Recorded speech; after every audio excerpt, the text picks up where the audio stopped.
Eh, Crear una imagen, confeccionar una imagen fiel del Señor es absurdo, es ilegítimo. Y ahora vamos a mirar que el hacer una imagen es contraria a la práctica de todos los santos en todas las épocas.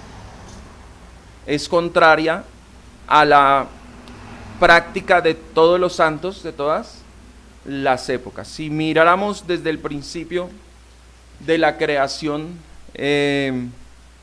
vemos que ni Adán ni Eva construyeron imágenes, ¿cierto? Nuestros primeros padres no construyeron o elaboraron una imagen de Dios, y ellos estuvieron en el paraíso, estuvieron en el Edén, y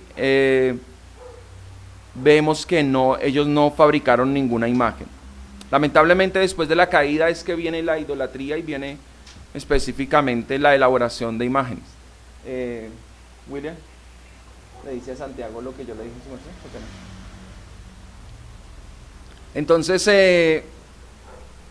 a raíz de la caída es que viene la idolatría y la fabricación de imágenes, de la construcción de imágenes. Sin embargo, vamos a mirar que cuando el Señor llama a hombres como Abraham, no vemos en Abraham esa fabricación de imágenes, o no vemos que él, después de que es llamado por Dios, él fabrica imágenes. Lo mismo vamos a ver con los descendientes. Sin embargo, habían algunos que todavía tenían esa idolatría, y vamos a ver, por ejemplo, en la familia de Jacob. Usted recordará que la esposa de Jacob, Rebeca, ella guardó unos ídolos, ¿se acuerdan? Guardó unos ídolos de su padre. Entonces allí vemos que, aunque no era la práctica de estos hombres de fe, lamentablemente algunos familiares de los hombres de fe sí eran inclinados a esa idolatría. Hermano Oscar tiene una pregunta, por favor, le pasan el micrófono.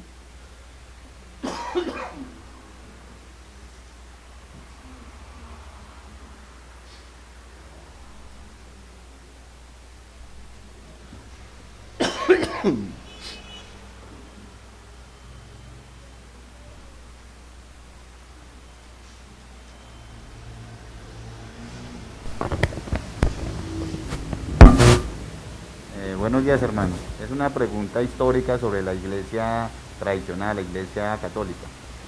¿En qué momento la iglesia católica ellos adoptaron por hacer esta imagen, y a qué suceso se debe? La historia, cuando veamos, si el Señor nos lo permite, vamos a mirar en algún momento la historia de la iglesia. Yo sé que a algunos la historia no les gusta, pero realmente es necesario. Si ustedes miran, por ejemplo, predicaciones como la de Pedro, como la del mismo Esteban, una de las cosas que ellos hacen a través de la predicación es hacen un recuento histórico de lo que el Señor hizo, y de la historia del pueblo de Dios. Entonces el pueblo de Dios tiene que ser histórico, la iglesia tiene que ser histórica. Cuando nosotros, por ejemplo, hablamos de la iglesia, que la iglesia es apostólica, significa que la iglesia tiene una tradición, ¿cierto? Una fe que tiene un fundamento apostólico, es decir, de los apóstoles del primer siglo. Entonces hay una conexión, ¿cierto? Hay una conexión histórica, hablando en cuestiones históricas. Si hablamos del Señor Jesucristo, hablamos de una historia real, ¿cierto? De la muerte y resurrección de nuestro Señor. Entonces hablamos de cosas reales, de cosas verdaderas. Precisamente por eso es que es importante conocer la historia. Y cuando veamos, el Señor nos permita ver la historia, una de las cosas que vamos a identificar es cómo es que lamentablemente en el cristianismo se filtró el tema de la elaboración de imágenes. Y todo comienza con pequeñas cosas. Por eso la Escritura dice que las pequeñas zorras, ¿cierto?, son las que dañan grandes viñedos, ¿cierto? O como dice las moscas, ¿qué hacen con el perfume del perfumista? Lo hacen heder, lo deterioran, ¿cierto? Esas pequeñas cosas son las que comienzan a dañar, y la iglesia, lamentablemente, sobre todo después del decreto de Constantino, de declarar el cristianismo como la religión oficial del imperio. Por un lado, vemos lo positivo que fue que cesaron las persecuciones, pero por el lado negativo es que, como se declaró el cristianismo como religión de la religión del imperio, entonces comenzaron a fusionarse doctrinas bíblicas, la fe cristiana sana, pura, comenzó a verse corrompida por las prácticas de otros pueblos, de otras gentes que comenzaron a combinar el cristianismo con sus creencias, ¿cierto? Y eso siempre ha sido así, eso es lo que conocemos como ese sincretismo.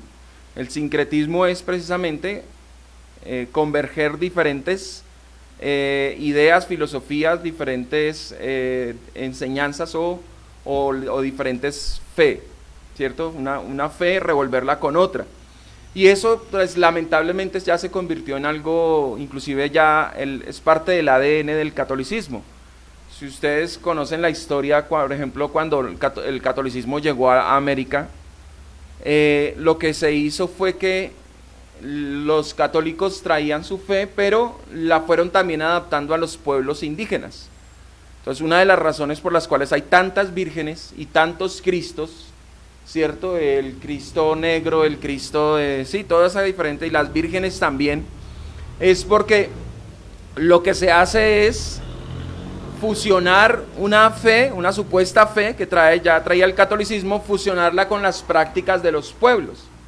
Entonces, si adoraban a X Dios, entonces les decían los católicos, ese es el mismo que nosotros adoramos, lo que pasa es que ustedes no saben la historia completa, y lo que hacían era entonces fusionar la creencia de los indígenas con la fe católica, ¿sí?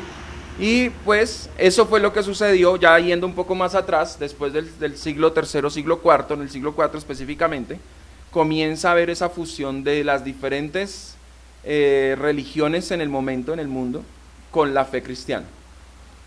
Y claro, entre los pueblos era muy común la elaboración de imágenes. De una u otra manera, el cristianismo era como el patito feo de todas las religiones, en el sentido de que era el diferente, porque una de las características del cristianismo verdadero es que no hay imágenes, mientras que todas las demás religiones sí tenían imágenes. Todos los demás pueblos paganos era costumbre tener sus imágenes. Si miramos los griegos, los romanos, los egipcios, los babilónicos, todos han tenido imágenes. Todas las diferentes religiones han tenido imágenes. Entonces,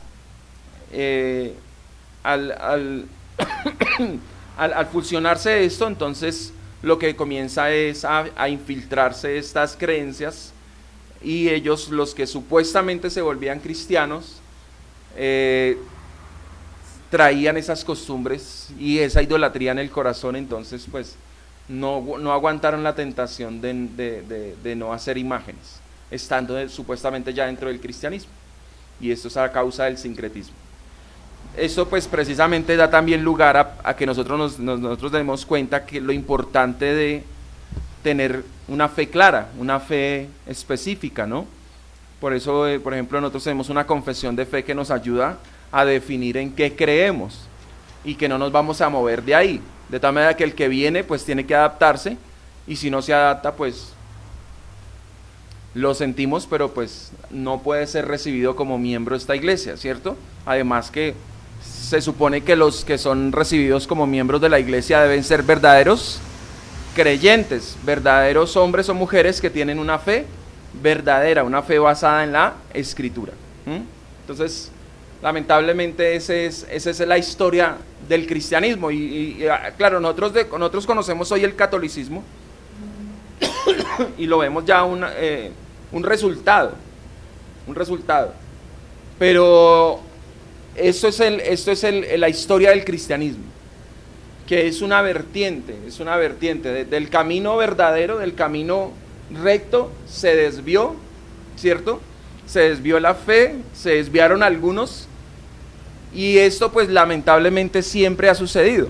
Si ustedes miran, por ejemplo, en el libro de Jueces, es muy evidente cómo ellos se supone que eran el pueblo de Dios, se supone que se les había dado la verdad, se les había revelado el Señor y les había hablado, pero aún así, ¿qué hacían ellos? Se desviaban porque no fueron radicales, porque comenzaron a revolverse con otros pueblos, comenzaron a mezclarse con otros pueblos. Por eso esa es una de las razones que el Señor prohíbe las mezclas, ¿sí? Uno encuentra un mandamiento como no pueden combinar los hilos. Y uno dice, ¿y por qué? O sea, ¿por qué el Señor manda que no pueden hacerse esas combinaciones? Bueno, eso tiene una razón pedagógica. El Señor lo que quiere es que nosotros entendamos que las mezclas no son buenas. Las mezclas hablando del pueblo de Dios con otros pueblos, ¿cierto? El Señor es celoso y una de las razones presentes que tenemos acá es Dios es celoso, y lo vamos a mirar más adelante. Dios es celoso y precisamente porque Él es celoso, Él no permite las mezclas. Al joven creyente se le prohíbe casarse con una mujer no creyente. A la joven creyente se le prohíbe casarse con un joven que no sea de la misma fe. La Escritura es clara con eso. Y precisamente lo vemos que es por esto la razón de ser de estos mandamientos, para prevenirnos en cuanto a esto. Bueno, volviendo al tema entonces, decimos que históricamente el pueblo de Dios nunca se le ha enseñado, ni tampoco el pueblo de Dios, los verdaderos creyentes no han practicado la idolatría. Hablamos de Abraham, hablamos de Jacob, hablamos de hombres como Moisés, hablamos de hombres como David, hombres que son íconos en la historia del pueblo de Dios, y ninguno de ellos fue dado a la idolatría, o por lo menos tenían una fe verdadera y no eran inclinados. Vemos lamentablemente en hombres como Salomón, un hombre sabio, que él cayó en la idolatría. Pero ¿cuál fue la razón? Si ustedes han leído la Escritura, la razón por la cual él cayó en la idolatría es porque precisamente tomó mujeres que no eran del pueblo de Dios. Ahí lo dice claramente en el libro de Reyes. Esta semana lo estaba leyendo precisamente, y él tomó mujeres de las moabitas, de los amonitas, de Edom, de Egipto, y estas mujeres, dice el texto claramente, fueron las que inclinaron el corazón de Salomón a la idolatría, ¿sí? Entonces, sin embargo, hombres como David, que era un hombre conforme al corazón de Dios, no lo vemos que haya hecho imágenes ni adorado imágenes. Vayamos un momento, vamos a leer un par de textos. Daniel, mentira, vamos a leer solamente este texto de Daniel 3:14.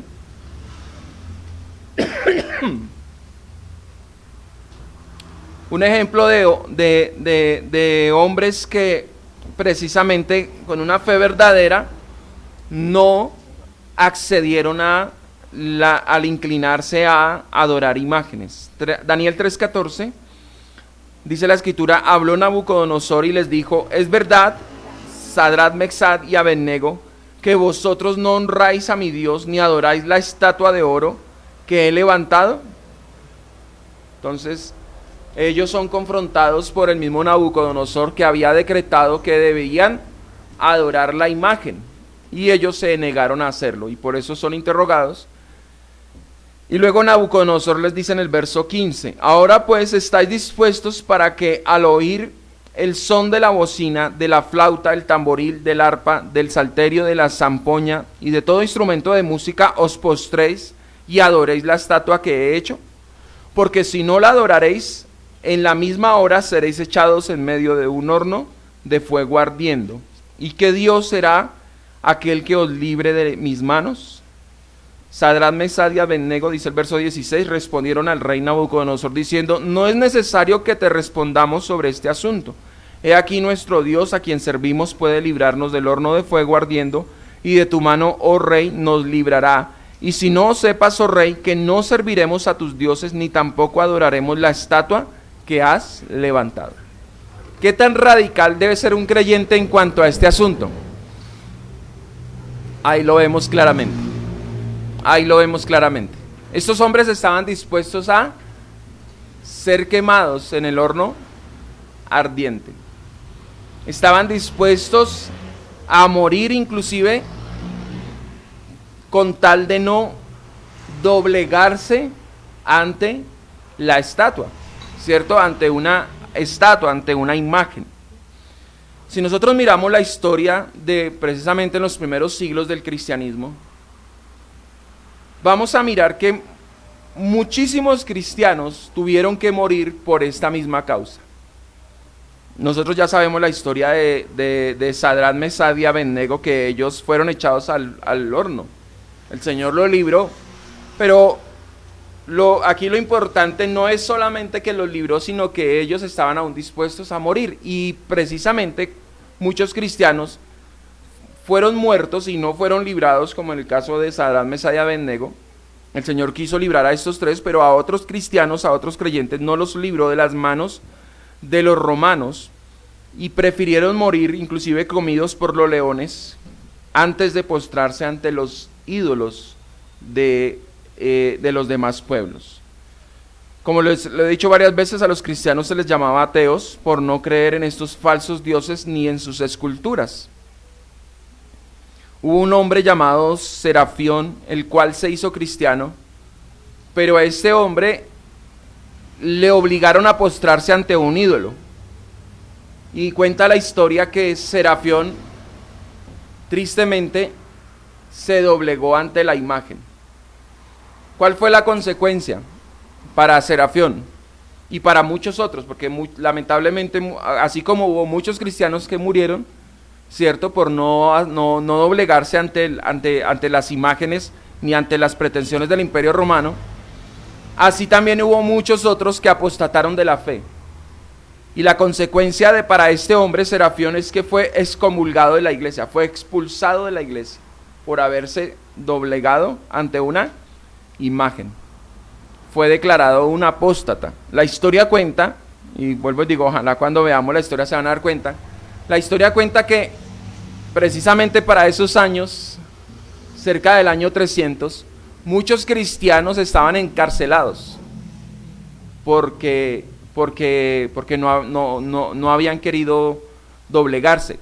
Otros que se habían supuestamente declarado cristianos o habían dado una profesión de fe cristiana, no pudieron y no soportaron la prueba y sucumbieron ante la presión y apostataron de la fe, negando a Cristo y en algunos casos doblegándose ante las imágenes de los romanos.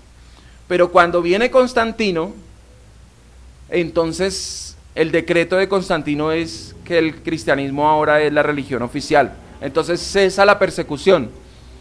¿Qué pasó? Muchos de esos que habían apostatado de la fe, muchos de esos que se habían doblegado ante las imágenes, quisieron regresar a la iglesia. ¿Y qué creen que hicieron, qué creen que hicieron los hermanos de la iglesia? Pues muchos de ellos no los volvieron a recibir.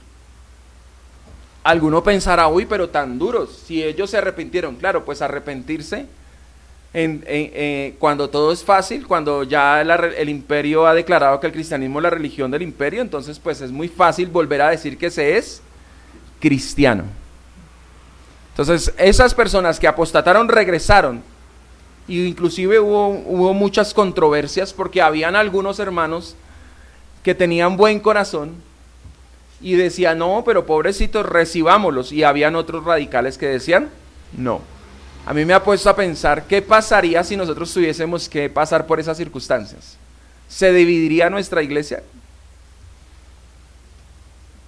¿Cuántos estarían a favor de recibir a los apóstatas? ¿Cuántos estarían en contra de recibir a esos apóstatas? Y de una vez lo digo porque precisamente nosotros tenemos que entender que la iglesia no puede, óigame bien, acomodarse ni dejarse llevar por sentimentalismos. La iglesia tiene que ser radical. deben darse frutos de arrepentimiento. Claro, algunos pensaban que eran frutos de arrepentimiento que volvieran a la iglesia. Pero vuelvo y digo, las circunstancias eran distintas. Una cosa es que hubiesen vuelto arrepentidos cuando todavía la persecución estaba. Ahí sí, muy seguramente, y yo me pongo en el lugar de aquellos hermanos de aquella época, ahí yo muy seguramente, si hubiera sido pastor de esa época, yo les digo, claro, mire, seguimos en plena persecución y este hombre se arrepintió de haber negado a Cristo y ahora está dispuesto a morir por Cristo. Pero cuando ya todo era más fácil, ser cristiano ya era más sencillo, pues era muy difícil poder detectar si su arrepentimiento era o no genuino. Entonces, estas cosas pasan lamentablemente. Vamos a algunas aplicaciones, tres aplicaciones, en cuanto a lo que hemos visto. Recuerde que apenas estamos en el primer punto de este mandamiento. El primer punto es, no te harás imagen ni ninguna semejanza de lo que está arriba en el cielo, ni abajo en la tierra, ni en las aguas debajo de la tierra. No te inclinarás a ellas, ni las honrarás. Hasta ahí vamos, ese es el primer punto. Específicamente la prohibición, ya estamos mirando lo que prohíbe. Vamos a mirar algunas aplicaciones en cuanto a la prohibición. La primera aplicación es: el catolicismo manifiesta su apostasía a través de la adoración de imágenes. Y esto es importante, hermanos, que lo tengamos nosotros en claro, porque vuelvo otra vez al ejemplo que ponía hace un rato, y es: algunos lamentablemente se dejan llevar más por el sentimentalismo. ¿A qué me refiero? Algunos que pretenden ser más buenos que Dios llegan a la conclusión de que los católicos también son creyentes. Algunos llegan a la conclusión de que hay personas católicas porque quizás ven su comportamiento y dicen, no, pero ese, aunque no tiene la fe cristiana, es un buen hombre o es una buena mujer, ¿cierto? Y quizás es una persona salva. Y uno les dice, bueno, pero es que es un idólatra. Bueno, sí, pero pues es que es por la ignorancia. O sea, tratan de justificarlo, quizás más llevados por los sentimientos, más como inclinados por el corazón que por la razón o por la Biblia. Y entonces piensan de estas personas como buenas personas, inclusive como creyentes. Y en algunas ocasiones yo personalmente he tenido algunas discusiones con algunos hermanos precisamente porque consideran aún que personas en el catolicismo pueden ser creyentes. Lo que yo siempre he dicho, una de las evidencias de un creyente es el arrepentimiento. Una de las evidencias de que una persona ha conocido al Señor es que las cosas viejas pasaron y he aquí todas son hechas nuevas. Claro, puede pasar el que una persona estando en el catolicismo, por la gracia del Señor, comience a leer la Escritura y comience a darse cuenta del error. Eso puede pasar. Y puede pasar de que dure algún tiempo en el catolicismo todavía, pero si es un creyente y de verdad ha creído en lo que la Escritura dice, llegará el momento en que tiene que salir. Esa será una evidencia de su nuevo nacimiento. Pero aquel que permanece, óigame bien, en las filas del catolicismo, es un apóstata, es una persona que no ha conocido a Dios. La Escritura dice claramente en Hebreos 11:6 que sin fe es imposible agradar a Dios. Ahora, ¿cuál fe? Porque alguno podría pensar que la fe católica es una verdadera fe. Y se confunden que es una verdadera fe porque dicen, no, es que esa persona de verdad cree en Dios. La pregunta es, ¿cuál Dios es? ¿En qué Dios es el que cree? ¿En el Dios de la Biblia? ¿En el Dios que se ha revelado a través de la Escritura? ¿O creen en un Dios que se han hecho ellos a su imagen, a su semejanza? Un Dios el cual pueden hacer, ¿cierto?, con sus propias manos o comprar en la tienda y pueden tenerlo y manipularlo y llevarlo y traerlo. ¿Ese es el Dios en el que creen? Bueno, es un Dios muy chiquito y no es el Dios de la Escritura. Entonces, cuando la Biblia dice que sin fe es imposible agradar a Dios, está hablando de la fe que está basada en la revelación que Dios ha hecho de sí mismo. Óigame bien, la fe que usted y yo debemos tener es la fe que está basada en la revelación que Dios ha hecho. Yo no puedo creer lo que yo quiera. Yo no puedo opinar de Dios lo que yo quiera. Yo solamente puedo creer lo que Dios dice de Él mismo, lo que Dios ha revelado de su carácter, lo que Dios ha revelado de sus obras, lo que Dios ha revelado a través de su palabra, es lo que yo debo creer. Y si no creo en eso, y creo en otra cosa, entonces no tengo verdadera fe. Tengo una fe pero falsa, una fe que no es real. Entonces, usted puede pensar que el católico es sincero, sí, pero está sinceramente errado. Está sinceramente equivocado. Y sinceramente equivocado, ¿para dónde va a ir? Para el infierno. Sonarán duras estas palabras, pero es la verdad. Nosotros no podemos suavizar la verdad porque si la suavizamos, no le estamos dando la oportunidad a la persona de que sea salva. Si yo trato de decirle, sí, no importa, tú estás bien así, no, estoy alimentando su engaño y cuando muera, pues va a despertar en el infierno y ya no habrá nada que hacer. Hermano Alberto. Pasa la pregunta a la siguiente. Se habla de la Iglesia Católica contemporánea o en sí a la Iglesia Católica, ya sabiendo que han habido grandes hombres que pertenecieron a la Iglesia Católica y aportaron grandes cosas para lo que es el Evangelio. Por lo menos vemos Martín Lutero, él murió con la esperanza de que la Iglesia Católica se corrigiera, pero murió como católico como tal, ¿no? No con el fin se rebeldizó, pero con el fin era de pronto de que la Iglesia se corrigiera. Claro. Entonces, ¿estamos hablando de la Iglesia contemporánea o abarca toda la Iglesia? Buena pregunta, hermano. Hay épocas distintas y dentro del catolicismo de aquella época, inclusive antes de Lutero, hubo hombres como John Hughes y Wycliffe, hombres que estando dentro del catolicismo, ellos se dieron cuenta del error a través de la Escritura, inclusive comenzaron a denunciar los errores y murieron,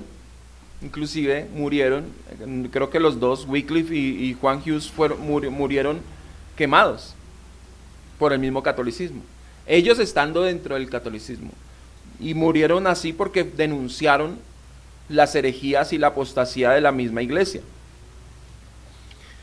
Martín Lutero, estando dentro de la Iglesia Católica, inclusive él, en su mentalidad al principio, él lo que quería era reformar la iglesia, o sea, que el catolicismo todo se reformara, todo se diera cuenta del error y volviera a la verdad. Pero con el tiempo, él entendió que lo que Dios estaba haciendo no era una transformación del catolicismo, sino que estaba apartando de la apostasía, estaba apartando a los que eran verdaderos creyentes. Entonces de ahí nace el protestantismo, de ahí nace la iglesia protestante, ¿sí? Entonces, ese es un momento histórico que debemos comprenderlo y dentro de ese momento histórico tenemos que hablar. En ese momento, ellos estaban dentro de la iglesia católica. Sin embargo, ellos mismos y hombres como Calvino y después los otros reformadores, ellos mismos, y nuestra confesión de fe lo dice, declararon que era una iglesia apóstata. Nuestra confesión de fe dice abiertamente que el Papa es el anticristo, ¿sí? Y efectivamente, en cabeza del Papa estamos hablando de una iglesia apóstata. Y hoy hablamos, hoy, avanzando el tiempo, hablamos del que el catolicismo es una iglesia apóstata, o la iglesia que ha apostatado, o sea, ya se han desviado, ¿sí? Hoy ya lo decimos abiertamente y sin temor. Ahora, no podemos limitarnos solamente al catolicismo. Estamos hablando específicamente ahorita del catolicismo porque de las vertientes de la iglesia católica, de la iglesia cristiana, que se han desviado, la iglesia católica específicamente adora imágenes, pero hay más desviaciones. El mismo carismatismo, el neopentecostalismo, hoy en día son desviaciones de la iglesia. Por ejemplo, a ese neopentecostalismo, a ese carismatismo que solamente predica prosperidad, a ese pentecostalismo que se ha desviado y que habla de la unción de la escoba y de la unción de no sé qué. O sea, todas esas cosas tan extrañas, eso ya no es iglesia, eso ya es una apostasía. Pero no hablamos en este momento de ellos porque no estamos hablando estamos hablando de esas desviaciones, sino estamos hablando de una desviación en específico que es la adoración de imágenes. Entonces, en este momento, para nuestros hermanos reformadores, la iglesia apóstata en ese momento era solamente el catolicismo, porque no habían más. Hoy en día, en el siglo XXI, nosotros junto con el catolicismo, seguimos juntando a muchos otros, ¿cierto?, que están ahí, que ya no es solamente el Papa, sino que también esos son esos apóstoles modernos, todos esos mercaderes de la fe, los vamos ahí acumulando junto con ellos como apóstatas. Entonces ya hoy la iglesia apóstata no solamente está compuesta por católicos, sino por muchas otras vertientes del cristianismo, y son los apóstatas. Y ya entonces ya no solamente el Papa es el anticristo, sino también el anticristo es muchos de esos apóstoles modernos como Maldonado, Cas Luna, que ellos se han desviado ya de la fe y han hecho inclusive negocio. ¿Y por qué son anticristos? Porque están contra Cristo, contra la verdadera fe. ¿Sí? Ok. Entonces, volviendo a nuestro tema, entonces decimos que, hablando específicamente del catolicismo, manifiesta su apostasía a través de la adoración a imágenes. Leamos por favor Juan 4:24, o se los leo yo y usted lo apunta porque se nos ha agotado el tiempo. La escritura dice: Dios es espíritu, y los que le adoran en espíritu y en verdad es necesario que le adoren. Entonces, la escritura claramente nos enseña que el Señor aborrece la idolatría, que busca adoradores que le adoren en espíritu y en verdad, ¿cierto? El catolicismo específicamente ha mostrado su rebelión contra Dios porque ha adorado a Dios no en espíritu y en verdad, sino le ha adorado de otras maneras prohibidas por Dios.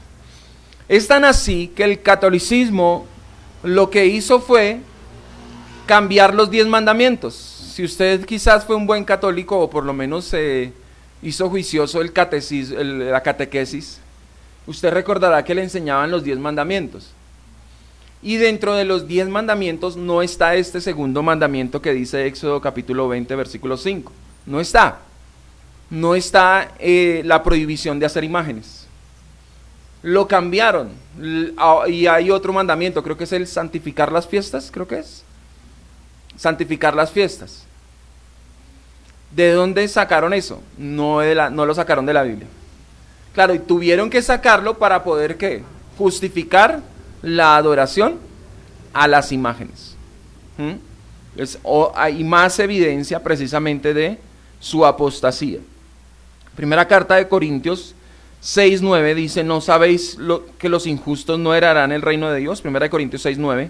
No erréis, ni los fornicarios ni los idólatras, habla la escritura, no heredarán el reino de Dios. Pablo dice, da testimonio de cómo los tesalonicenses se convirtieron de los ídolos a Dios. Primera de Tesalonicenses 1:9. O sea, una evidencia de que una persona, estando dentro del catolicismo, y vuelvo y digo, hoy estamos hablando del catolicismo porque estamos hablando de esta apostasía de ellos específica. Una evidencia de un católico convertido es que deja la idolatría, deja la adoración de imágenes. Y Primera de Tesalonicenses 1:9, precisamente Pablo dice: porque ellos mismos cuentan de nosotros la manera en que nos recibisteis y cómo os convertisteis de los ídolos a Dios. ¿Cuál es la evidencia? ¿Por qué Pablo habla de que ellos tienen una verdadera fe? Porque ellos se convirtieron de los ídolos a Dios. Los católicos no pueden sustentarse en las escrituras para justificar la elaboración de imágenes. No hay un solo texto en la Escritura que avale la fabricación de imágenes. Por el contrario, hay muchísimos textos, como ya los hemos visto, que prohíben específicamente, abiertamente, claramente la elaboración de imágenes.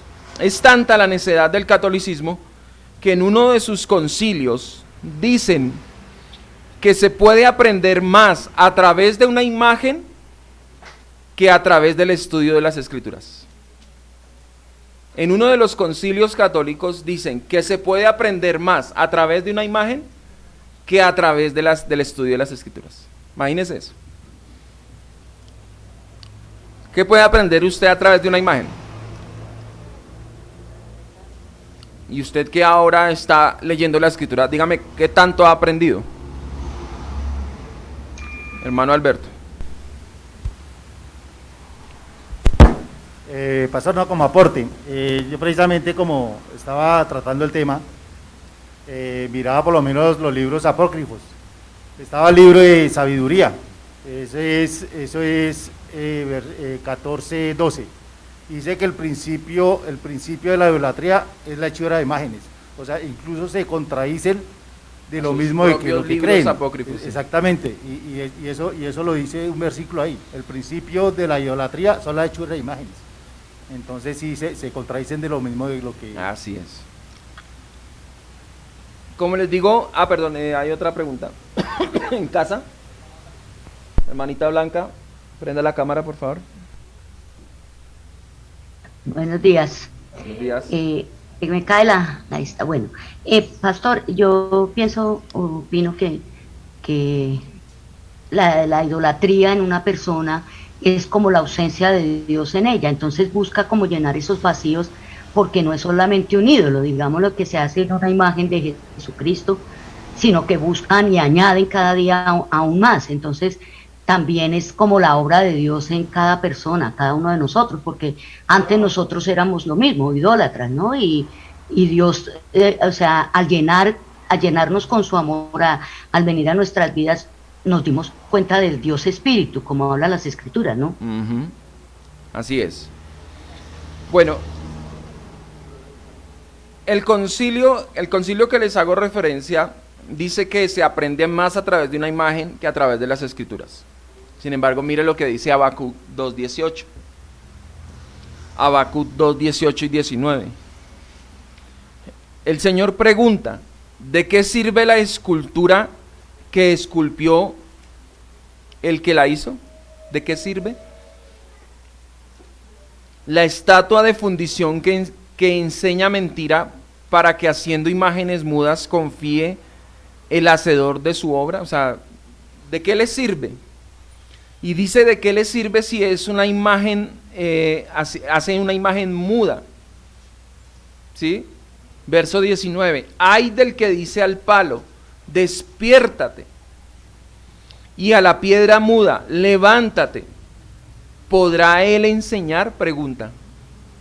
Mire que el concilio católico dice que se puede aprender más a través de una imagen, y aquí el texto dice claramente, ¿podrá enseñar una imagen?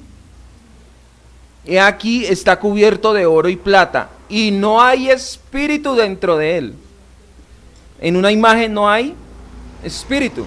¿Qué puede enseñar un pedazo de palo, un pedazo de piedra, un pedazo de yeso? ¿Qué puede enseñar? La respuesta es nada. Segunda aplicación. Hermano, cuídate de la idolatría. Cuídate de la idolatría. Tú me dirás,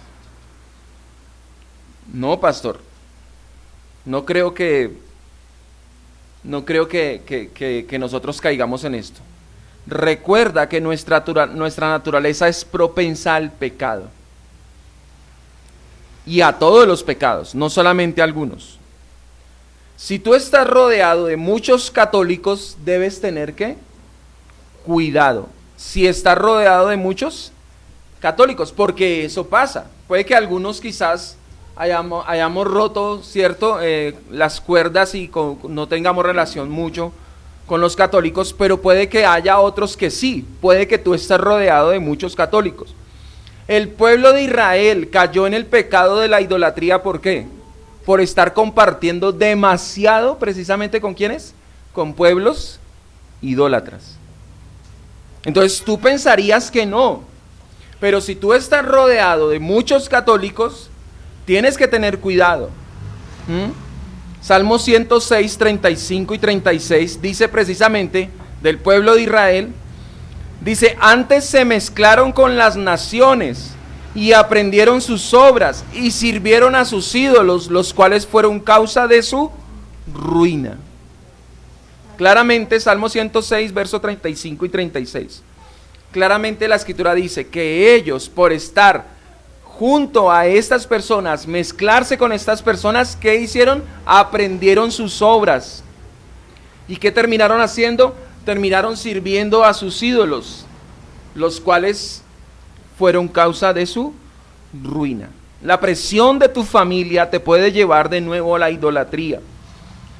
Si tienes demasiados amigos católicos o que practican esta religión, debes tener cuidado, debes evitar estas amistades, debes evitar el asistir a velorios, misas y cualquiera de estas actividades. Pastor, pero si se me murió mi mamá y era católica y todos mis hermanos son católicos, ¿qué hago? ¿No voy al velorio? No, pues hermano, ya te toca ir. Imposible que no vaya a ir al velorio de su mamá. Pero en lo posible un cristiano voluntariamente evita estas cosas. A un verdadero creyente evita a toda costa estar en una misa. Ya va porque le toca, porque no hay de otra, porque no puede zafarse de una responsabilidad familiar.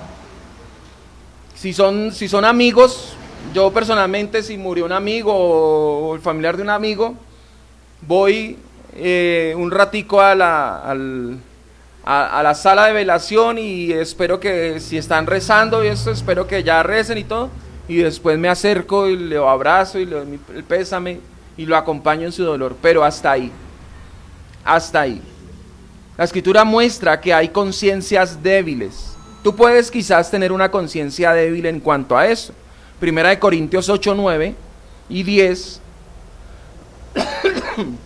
dice, pero mirad que esta libertad vuestra, Primera de Corintios 8, 9 y 10, pero mirad que esta libertad vuestra no venga a ser tropezadero para los débiles. Verso 10, porque si alguno te ve a ti, que tienes conocimiento, sentado a la mesa en un lugar de los ídolos, la conciencia de aquel que es débil no será estimulada a comer de lo sacrificado de los ídolos. Hay personas que pueden ser fuertes en estas áreas, pero quizás hay otros que no son tan fuertes. Tú debes examinar si eres o no fuerte, y no creerte fuerte, no, sino ver verdaderamente si tu corazón quizás se puede inclinar. Y lo que nosotros debemos hacer es evitar estas cosas. Tercera y última aplicación. La manera de no caer en la idolatría y la adoración de imágenes es conocer al Señor. La manera de no caer en la idolatría y la adoración de imágenes es conocer al Señor. Entre más conozcamos a Dios, más, óigame bien, más nos vamos a dar cuenta que la idolatría no tiene sentido. Entre más una persona conozca al Señor, conozca quién es verdaderamente Dios, los atributos de Dios, va a llegar a la conclusión lógica de que no tiene sentido hacer una imagen de Dios, que no tiene sentido hacer una imagen de Cristo. Entre más tú le conozcas, más lo vas a amar y más vas a querer hacer su voluntad. Las personas idólatras y adoradores de imágenes no conocen al Señor. Y como no le conocen, no le aman. Y como no le aman, pues hacen todo lo contrario a lo que Él dice, a lo que Él enseña. Por el contrario, el que le conoce, le ama, y amándole sabe qué le gusta y qué no le gusta, qué detesta a Dios. Y Dios detesta abiertamente, en la palabra nos dice, Él detesta la idolatría, el hacer imágenes. Tú entonces querrás agradarle a Él en la medida que le conozcas. Amén. Tranquilo, hermano. Hermano Alberto y luego hermano Ciro. Sí, pastor. Bueno, pastor, es que por lo menos en la aplicación se dice que es mejor evitar cuando ellos de pronto están en reuniones o algo, que de pronto estén rezando algo. Lo que pasa es que, bueno, yo a veces veo que nosotros somos dados a que nos escuchen, ¿no? Y nos gusta que nos escuchen, pero no sé qué tan sano puede hacer eso, de nosotros siempre querer de que nos escuchen, pero nosotros no escucharlos, ¿sí? A veces en cosas así se puede llegar a que mirar qué es lo que piensa la persona, igualmente uno corregirles. No sé si eso está bien o mal. Hermano, Sí. es que participar de la mentira para un creyente es muy difícil. O Sí. sea eso o sea cualquier cosa. Por ejemplo, participar de una reunión donde hayan borrachos. O sea, uno dice, eso no tiene sentido. Y por ser condescendiente yo no tengo que sentarme con los borrachos a tomar.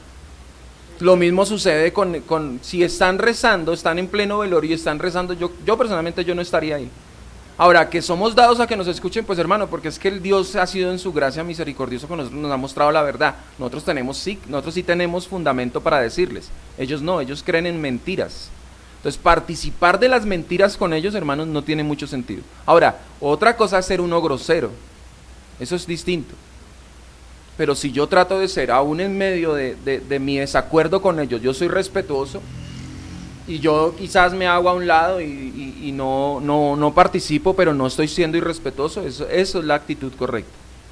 Pastor, es que a lo que me refiero es a esto, perdón, de pronto no me va a entender. Por lo menos decimos que tenemos que evitar los católicos, ¿no? Que si ahí no lo evitamos.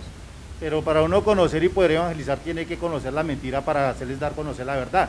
¿Conocer uno la mentira? O sea, no, o sea, el error, o sea, ellos nos dan a conocer el error, ¿no es cierto? Ah, no, usted está errado, entonces uno, no, es que la palabra de Dios dice tal, ¿no es cierto? ¿Sí me hago entender? ¿Sí me hago entender a lo que me explico? O sea, pero no, lo que estoy diciendo, o sea, yo estoy hablando de no participar con ellos en sus actos religiosos. Ahora, yo puedo compartir con católicos en otros contextos. O sea, no es evitar a todos los católicos. No. Hay otros contextos donde yo puedo, quizás mis familiares son católicos. Yo puedo sentarme, hablar con ellos, comer con ellos. Pero si van a hacer un rosario, pues yo salgo y me voy de ahí. Porque no tiene sentido participar con ellos. ¿Sí me va a entender? Entonces, son dos contextos distintos. El participar de sus rezos, de sus rosarios, de sus... todo lo que hacen, o sea, no tiene sentido para nosotros participar. Y vuelvo y digo, siendo respetuosos, no siendo groseros, no siendo... Pero si se trata de otros contextos, pues hay otros contextos donde podemos participar. Y donde está quizás la oportunidad de evangelizarles, de hablarles del evangelio, de la verdad. Mi pregunta es porque yo tengo bastante familia católica, Claro, entonces ¿no? me Y tocaría... creo que todos tenemos... Me tocaría entonces... No, no, no. creo que sea sano. No, Pablo enseña eso, dice, apártense de los que dicen ser hermanos y viven de esta manera, pero no de todo el mundo, porque entonces nos tocaría pues aislarnos y no. Yo digo es de participar de esas actividades con ellos religiosas, evitar en lo más posible. Hermano Ciro. Pastor, en cuanto a este tema, pues hay una cuestión ahí también en lo de evangelizar, también como lo estamos viendo. Entonces el tema es, en cuanto a la idolatría, ¿qué tanta controversia nosotros debemos hacer con una persona que estamos evangelizando y no llegar al punto de hacerlos sentir mal, porque son controversias grandes? Y por ejemplo, si usted habla con una persona y empieza a hablar de la Virgen María, pues nosotros no podemos caer en eso de decirle es que eso no existe, es que eso porque es peligroso. O sea, ¿hasta qué punto podemos nosotros...? Hermano, de verdad que se necesita sabiduría en esto. ¿Por qué? Porque es que hay dos extremos. Un extremo es no decirles nunca nada, y ese no es bueno. Y el otro extremo es ser uno quisquilloso y recalcitrante con esos temas. Lamentablemente en el cristianismo, hoy no tanto, pero a una época anterior, había de que era coger al católico y cogerlo a bibliazos para mostrarle su error de la idolatría. Y eso era malo. Inclusive yo recuerdo que alguna vez vi un video por internet un pastor, un supuesto pastor, porque ni siquiera cogía y llevaba a una virgen y delante de todos los católicos la rompía y la volvía añicos. O sea, eso no, ¿para qué sirve eso? Eso no edifica. Pero el otro extremo es nunca decirles nada. Nunca decirles que la idolatría es algo así. Ahora, se necesita de sabiduría porque habrá momentos donde el tema se dé. Inclusive, hay veces ni siquiera usted lo pone, hay veces ellos mismos lo ponen. Entonces, a María Paula le pasó hace algunos días con mi suegro y mi suegra. Ellos mismos pusieron el tema. ¿Y ustedes por qué no adoran a María? Entonces, ella tuvo la oportunidad de mostrarles bíblicamente las razones, ¿sí? Entonces, hay veces esas oportunidades se dan, y cuando se dan, pues, es el momento para hablar la verdad. Gústeles o no les guste. Claro, con respeto, no decirles que son unos ignorantes, o sea, eso no sirve para nada. Pero sí decirles lo que la Escritura dice. Sobre todo lo importante es, déjeles ver a través de la Biblia qué es lo que la Biblia dice. Entonces, ¿tú crees tener la razón? Yo creo tener la razón. Bueno, vamos a mirar qué dice Dios, para ver a ver quién está errado, si tú o yo. Entonces vamos a mirar, y si yo le muestro a través de la Escritura, la palabra hará la obra. Si ya resiste la Escritura, bueno, para eso necesita sabiduría también. Hermano, se nos fue el tiempo. Pastor, así rápido. Algo que pues cuando uno llega al cristianismo y el Señor le abre a uno los ojos, le quita el velo, uno queda impresionado es con cómo gente tan, digámoslo, inteligente para uno, sabia para uno, se postran ante estas imágenes.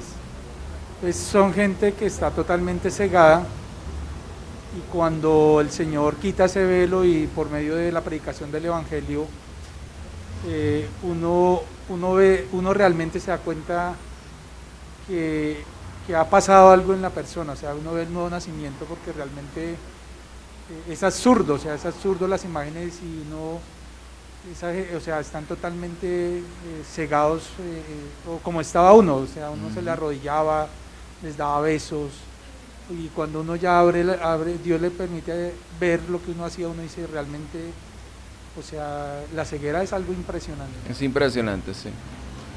Sí, el texto, la vez pasada leíamos un texto en Isaías que dice que es tan necio que el hombre del mismo pedazo de árbol hace un ídolo, y con el otro hace fuego para calentarse y para poner sus alimentos, o sea. Pero como dice el hermano César, lamentablemente es tan terrible la ceguera que la persona no se da cuenta. En casa, y terminamos. Jimena. Buenos días, pastor, buenos días para todos. Buenos días. Es como más bien un aporte, ¿sí? Que una experiencia que yo tuve cuando uno estaba pues en esa creencia católica, o por lo menos a mí me pasó. Yo fui supuestamente la madrina de bautizo de mi sobrino, y pues a mí un día estaba en la casa de mi hermana y me dijeron, ay, venga que lo está llamando la madrina. Y esas oportunidades muchas veces se prestan para uno poder, o sea, predicar, y la verdad yo en parte sentía, en principio sentí como un poquito de, no sé cómo decirlo, me dejé intimidar, porque yo decía, pues ellos dirán, antes lo hacía y ahorita no. Entonces, ¿cómo les voy a explicar que el Señor hizo una obra diferente en mí, y que las cosas que yo hacía antes pues eran erradas y no eran conforme a la Escritura? Y ahí es donde uno pues aprovecha esas oportunidades en cuanto a las personas pues que son católicas. Sí, así es. Sí, eso es, vuelvo y digo, siempre hay oportunidades, hay momentos. El Señor a veces hace propicio los momentos para compartir estas cosas. Como les digo, de todas formas hay que ser sabios, con respeto, pero también con firmeza cuando hay que hablar las cosas como son. Amén. Oremos. Padre, te damos gracias en esta hora por este tiempo, Señor. Gracias por permitirnos compartir una vez más a través de las enseñanzas, a través de el estudio, Señor, que hacemos de estos mandamientos. Quizás por la gracia del Señor nosotros no hemos caído en idolatría, Señor, en doblegar nuestros corazones a las imágenes, pero lamentablemente tú sabes que luchamos con pecados en nuestro corazón también, de quizás hacer una imagen en nuestras mentes errada de ti, Señor. Por eso la recomendación de conocerte, Señor, conocerte verdaderamente para no tergiversar, Señor, la imagen tuya, la imagen que tú has revelado a través de tu palabra. Señor, tú eres un Dios santo, un Dios justo, un Dios perfecto, Señor, y es nuestro deber como creyentes conocerte cada día más, conocer tu palabra, conocer la revelación que tú haces de ti mismo, Señor. Te rogamos, ayúdanos, Señor, a ser diligentes en el estudio de tu palabra, Señor, a ser diligentes en el conocerte, porque es lo que nos librará, Señor, de la desviación, porque lamentablemente el pueblo de Israel se desvió por falta de conocimiento, porque no te conocían a ti, porque no escudriñaban tu palabra, porque no tomaban el tiempo para profundizar en la revelación tuya, Señor. Por eso ellos se desviaron, por eso lamentablemente muchos se han desviado de la verdad, porque, Señor, han hecho unas mezclas entre la fe cristiana, Señor, y otro tipo de creencias, otro tipo de religiones, Señor. Tristemente hoy vemos a un carismatismo revuelto con psicología, Señor, revuelto con religiones orientales, Señor, con confesión positiva y muchas otras cosas que no son bíblicas, Señor, y que se ha mezclado, Padre. Por eso, Dios, ayúdanos a mirar tu palabra para creer, Señor, una fe limpia, una fe pura, una fe que solamente está basada en tu palabra, Señor, que no está basada en la fe de los hombres, en las mentiras de los hombres, en las creencias humanas que se desvían de ti, Señor. Ayúdanos a conocerte cada día más. Padre, te damos gracias a ti, te reconocemos hoy como la fuente de toda verdad, la fuente que nos alimenta domingo tras domingo, de manera que la gloria solamente te la damos a ti, la alabanza solamente a ti, porque tú eres la verdad, porque tú eres la fuente de la verdad, Señor, y a ti te adoramos, a ti te exaltamos. Hemos orado, Señor, en el nombre de tu Hijo Jesucristo, nuestro Señor. Amén.